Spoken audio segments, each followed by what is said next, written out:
Oi, what the bloody hell are the Liberals doing? Mate, I'm not even kidding. If I see one more soggy, half-baked attempt from the Libs trying to play dress-up as Labour, I'm going to lose it. Dead set. Who do they think they're fooling? No one votes for a knockoff. No one walks into a servo and says, "Hey mate, give me the Coles brand Coke." Nah, you get the real deal or you walk. And that's exactly what voters did. They walked. Straight into the arms of Labour, the Greens, or some teal wannabe in a North Face vest. Before we bury this Liberal light debacle, where the party's spine went missing and Susan Ley consulted the stars for strategy, smash that like button like it's another focus grouped failure. Subscribe if you're done with weak opposition and political cosplay. And grab the albo-lutely clueless tea. Links in the description before they cancel that too. Now we've got the same tired faces yapping on TV about how the Liberals need to move to the centre or soften their messaging. What for? So they can get smashed again at the next election? Come off it. This isn't leadership. It's cowardice dressed in a navy blue tie. It's like trying to win a pub brawl by offering to split a salad. Let me tell you something straight. Australians aren't stupid. We know when a politician's talking out of both sides of their mouth. And lately, half the Liberal frontbench sounds like they just copied their homework from Labour, hoping nobody notices. But we do notice, mate.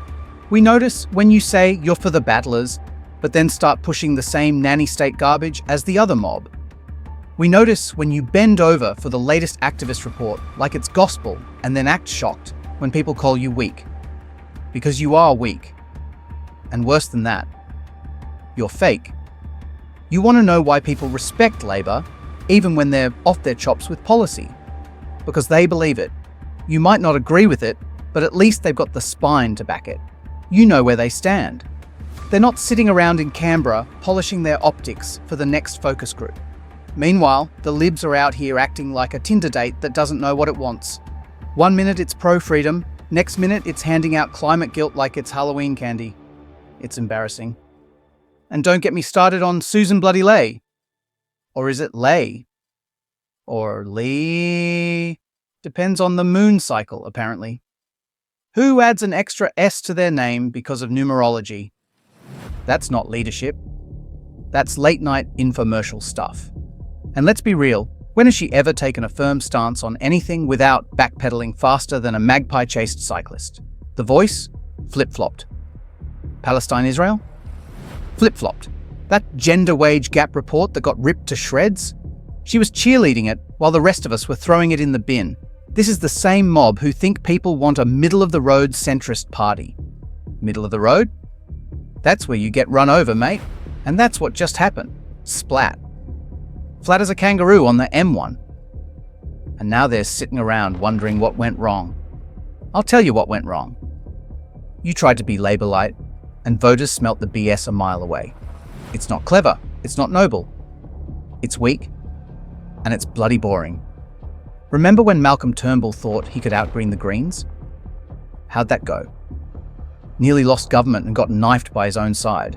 Because guess what? If people wanted tree-hugging tax hikes and soft-on-crime policies, they'd vote for the real thing, not some shiny-suited clone whispering sweet nothings about the new centre.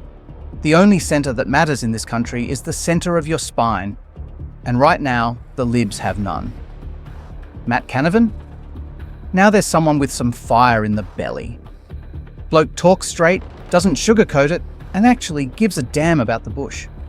The Nats held their ground in the election because they didn't try to be someone else. They opposed. Imagine that. An opposition actually opposing. Shocking, I know. But apparently that's too hard for the Libs, who'd rather play nice with the media and hope for a pat on the head from ABC. Meanwhile, James and Rita are bang on. Product differentiation. It's not just a marketing buzzword, it's survival. You can't win voters if they can't tell you apart from your enemies.